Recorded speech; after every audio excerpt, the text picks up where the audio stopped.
My name is Jack. I work as a salesperson. I design things. I like to do a lot of things. I pay tons of taxes. I think that we that have money should be able to spend it any way we want to. The government should realize that we are entitled to do whatever we want as long as we don't hurt anybody else. During a battle for a nameless hill about 2 miles from the China border. The Chinese... When I come home, I like to relax. I smoke a substance that for some reason or another makes life easier. On the street, it can be called anything. Cannabinol, cow, wacko, Sherman's, PCP. I prefer to call it angel dust. The long-range artillery sometimes strikes well beyond the front lines. The stories today about PCP relate to the stories in the old about marijuana or cocaine. Here is an example. A 16-year-old lad apprehended in the act of staging a holdup. 16 years old and a marijuana addict. Here is a most tragic case. Yes, I remember. Just a young boy. Under the influence of the drug, he killed his entire family with an axe.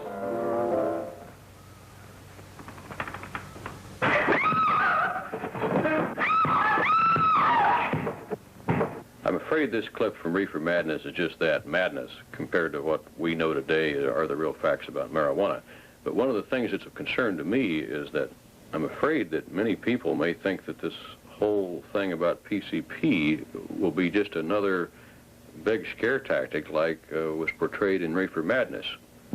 It definitely can kill people. Now, the way it normally kills people is primarily by 3 or 4 different mechanisms. The most common one is that people get so intoxicated on this drug because it is so powerful that they have an accident. I was under the influence of PCP, and I hit an old couple, an elderly couple. A second way they've been killing themselves is that there is something about this drug that really unleashes inhibitions, particularly as it relates to violent tendencies.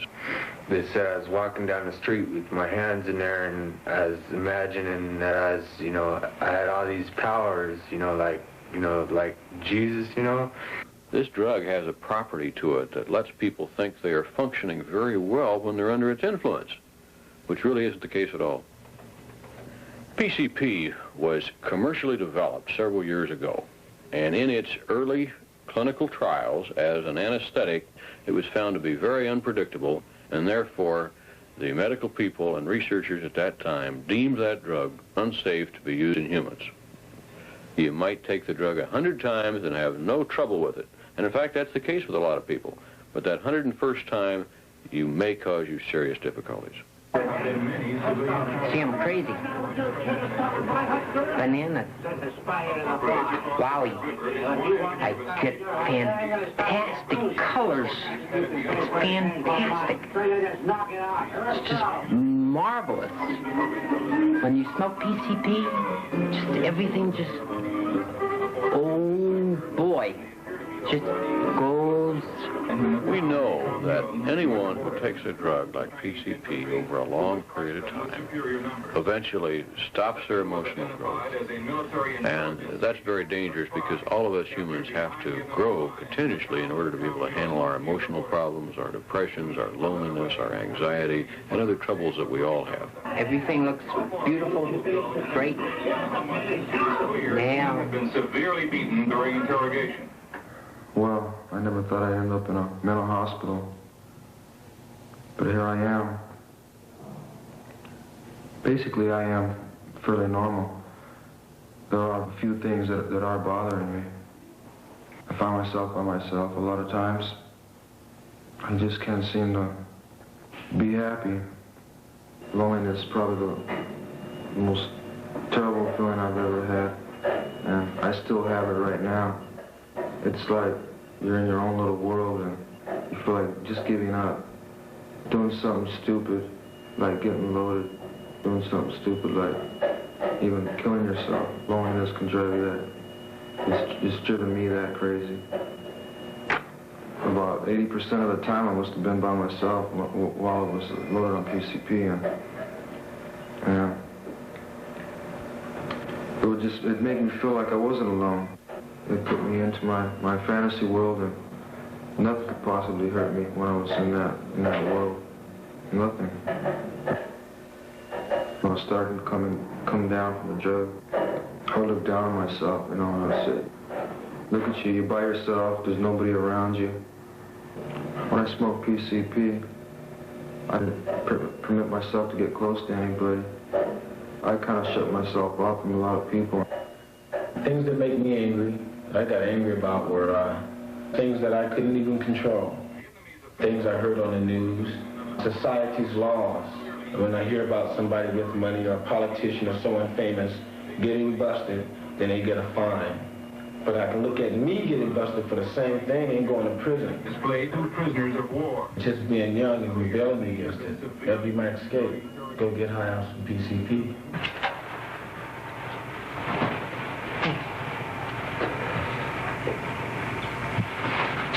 My boyfriend and I started smoking angel dust a couple of years ago. It was offered to us and we bought it, and we smoked it a couple of times and enjoyed it. It was something new. How long have I been smoking it before I became addicted to it? Well, probably about, I don't know, about 6 months. After a while, it was used more frequently on my boyfriend's part, and he became more dependent on it. I'd seen a lot of friends of mine, you know, that smoked it, and I said, you know, I'd never turn out like them, you know. And then I became addicted to it, and, you know, I can't get off it. It created a big gap in our relationship. Dust was a challenge to a challenger, and it was either Dust or me, and I wasn't winning. I would have to be high to come home and listen to my mom when she'd be drinking, because I couldn't put up with her. When she'd be drinking, she just, I don't know, drives me with the wall when she drinks. His mother mostly finally realized that her son had a problem, but it was too much of a shock for her, so she backed away from it. So I'm going to quit smoking Sherman after, you know, today. You really believe that? Yeah. You told me that a couple weeks ago. Well, I don't know, sometimes, you know, I just, you know, I smell and I taste Sherman's, you know, I want it, I crave it, and, you know, can't do without it sometimes. And after a while, I went away. I came back and it grew stronger. That dependence that he had on it was stronger. When the boss, you know, tells me something, he gives me, like, a few things he tells me to do. He tells me to do a couple things, you know, like, he'll give me 4 things to do, and I'll do 2 of them, and I'll forget what the next 2 was. And then he'll ask me if I did it, and then I'll say, yeah, and then he'll say, what did you do? And I'll tell him, and I didn't accomplish, you know, what I was supposed to do. Why does he keep you on? What's that? Why does he keep you on? Well, that's why he fired me.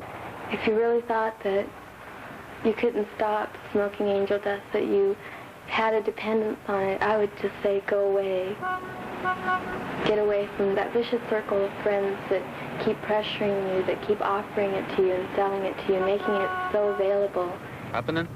Sermons? Hey, Smiley. What you need, sir? Yeah. I think the primary reason that the drug is sold so openly on the street corners is because that so far the law doesn't seem to make the individual realize that there is a penalty that goes along with this selling of this particular drug.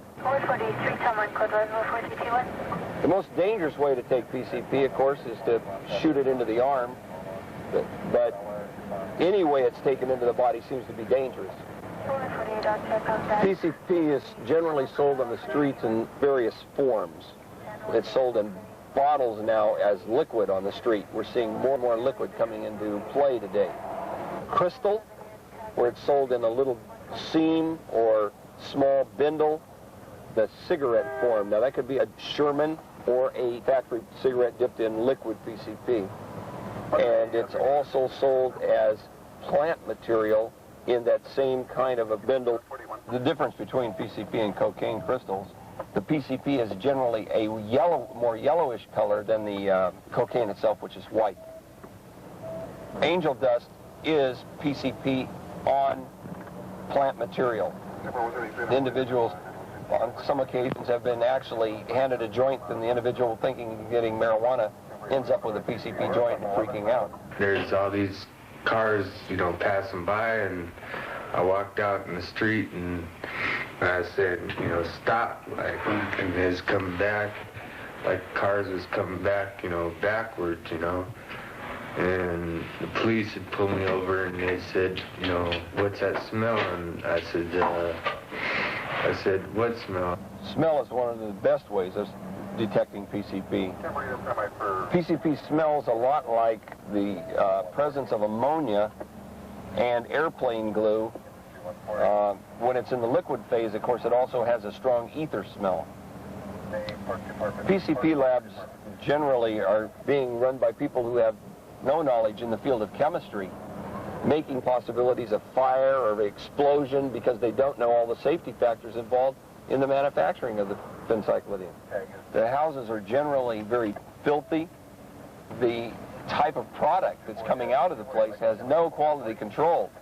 We have found several laboratories within the last few months in which the people are actually using PCP as they were manufacturing it and had no concept of what was going on.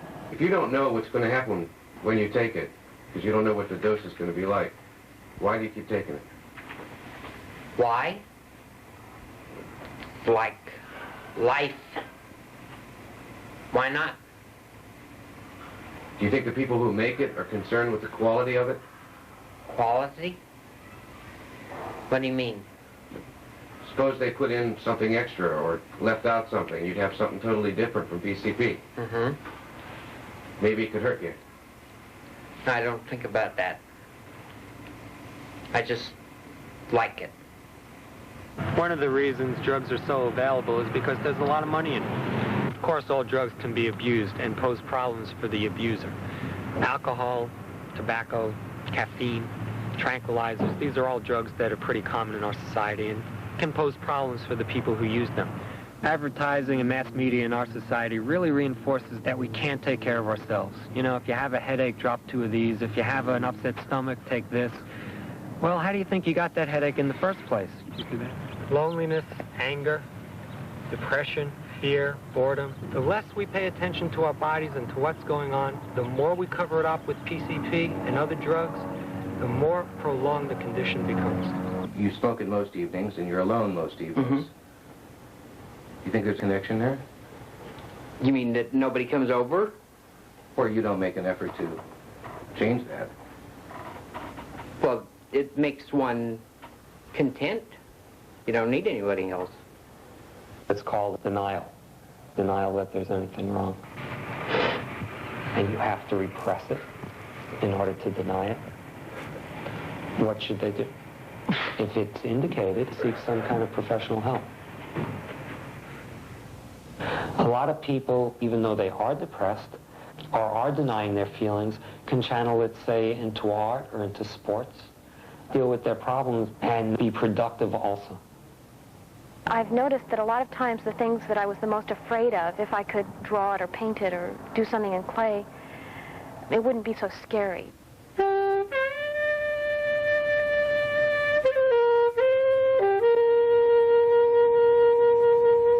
Like when I did that little statue with the 2 heads, at the time I was feeling schizophrenic. I mean, feeling like I had these 2 selves and that they were not at peace at all. Everyone is born with a gift, and the job in life is to discover that gift and then develop it or celebrate it. The strongest and most moving stuff comes out of the pain. It literally takes it out of your body. You put it into something else, whether it's a painting or a drawing, and then you can view it with a little bit more kind of understanding and calmness than before when it was internal. You ever feel bad? When you sit around and mope, that's blues. When it's there, it seems as if you can't do anything about it, but actually there is something you can do. That's where the most of the depression comes out, when people really write something you can relate to.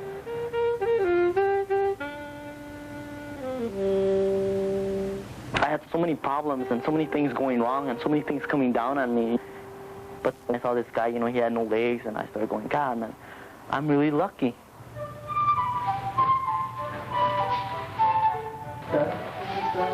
So the reason why I dance is because it offered me a chance to be creative, and it offered me a chance to let out steam physically. It doesn't have to be dance. Any kind of physical activity, running, sports, anything. Hey, cut right there. Hey, cut the music. This hand drops. I got rejected a lot of times. I thought to myself, God, man, I'm never gonna meet anybody, you know, nobody loves me. So I think the best thing for people that are lonely to do is don't keep thinking about it. Think about what you can do to help others. And other people will see that, and they'll be attracted towards you. Look at my legs. You want it like this? No, like that. That's it. Like that. I could go for 5 hours, high 24 hours a day. I wanted to leave him so many times. I tried to get him, you know, because he was more strung out on it than I was. And I wanted him off of it so bad, and he wouldn't. Why didn't you leave him? I loved him. And, you know, I didn't want to live without him. I wanted to better him. She does love you a lot. You know, she wants to help me. Love made my whole world, you know. Made me want to live, make something, you know, myself. Having babies isn't really the only way to show your love. Setting goals, make something out of yourself. You can be an actress, huh? I think drugs have a lot to do with your growing up. You can't grow up when you're high. I have a lot more to live for. I have a lot more anxieties, more goals. Why would I choose love over getting high? Because love is everything, you know. You gotta have love. You gotta love yourself to love anybody else. You know, and how can you love yourself when you don't even know who you are? How would I advise them? I just tell them, you know, look at yourself. I just love it. Yeah, right? Huh? Right. Sure. Okay, I'll call you later. Bye-bye.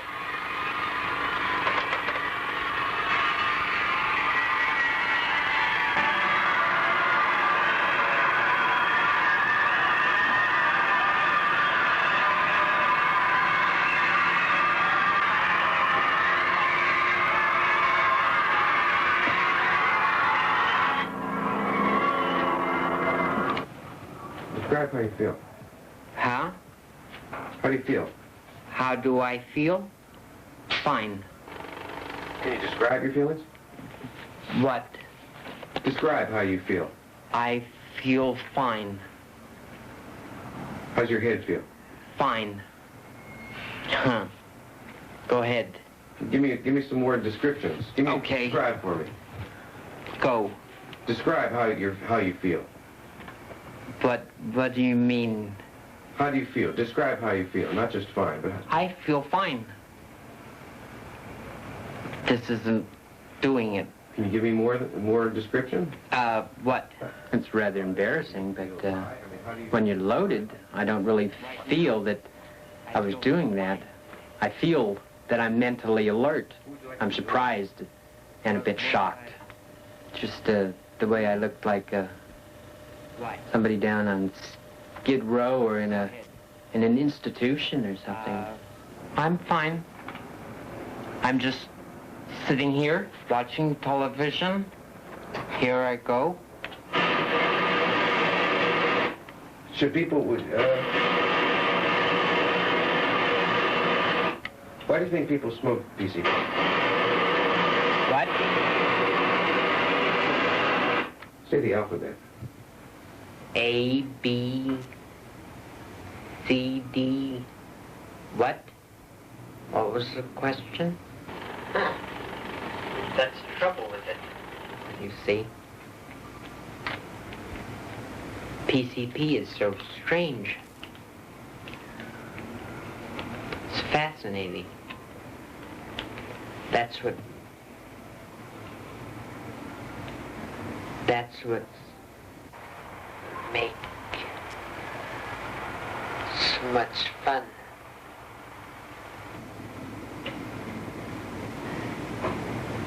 You having fun now? Huh? Are you having fun now? Oh, yeah. What do you think about when you're high? What do I think about when I'm high? Oh, just glorious things. Happy. Mary Tyler Moore. Joyful. Happy. Heavenly things. Good things. You ever think about the same things when you're not high? Huh? You ever think about those same things when you're not high? Why not? What was the question? Do you ever think about happy things when you're not high? Rephrase it. Do you ever feel good when you're not high on PCP? Do I ever feel good? When you're not high on PCP. Do it again. Do you ever feel good when you're not on PCP? Do I ever feel good when I'm not on PCP? Oh, yeah. What makes you feel good? PCP. What else?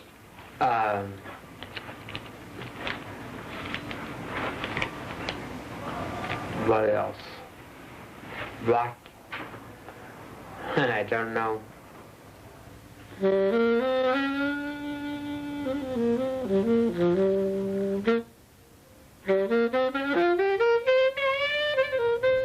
Don't give up, you know. Even though you feel like killing yourself at times, don't give up. Keep going. There's something.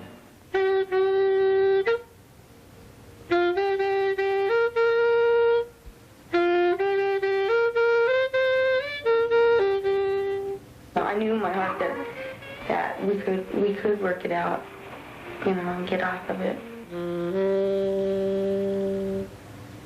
I think you need a balance of two things to really be happy, and that's a balance of love and work.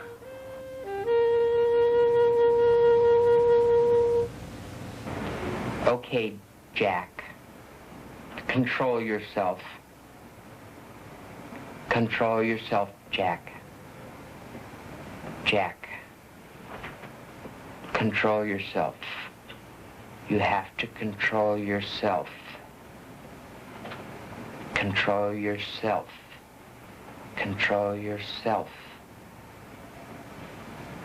Drill down to you have to see how funny I am. Huh. Isn't it funny?